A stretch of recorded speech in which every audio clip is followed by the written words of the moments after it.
never be finished because I could always do something more on it. You read the first chapter. There isn't a sentence in there that hasn't been written at least hundreds of times. I constantly come back to it. If I put it on screen now and I was looking at it while I'm talking to you about it, I would make changes.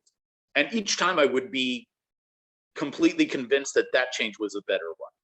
And I never change back. I will change to yet another thing. It still resembles, in many senses, the first draft. I would say the one sentence I've never changed is the first sentence. At least the first part of the first sentence. Yeah. Those few words are exactly the same. Nothing else in there is the same. I have to mention, just sorry that I'm interrupting you. I have to mention that even you sent this twice to me in two different versions. Right. Which is, yeah. When you contacted me to do the podcast and you were like, sure, let's talk about your book.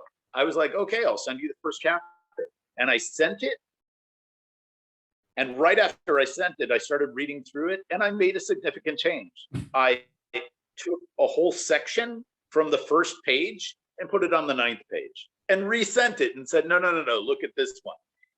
If we looked at it again, I would do that again probably. Maybe I wouldn't move a whole section around, a whole paragraph around, but I would make changes. I make changes to specific words all the time that I'm still not happy with, that being the precise word that I want in that sentence. And I will think about it when I'm not writing.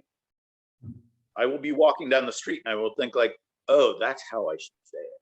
So, as I said, writing is a thinking thing.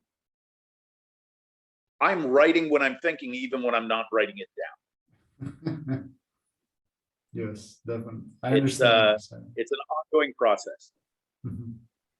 So it'll never be finished. It's a practice.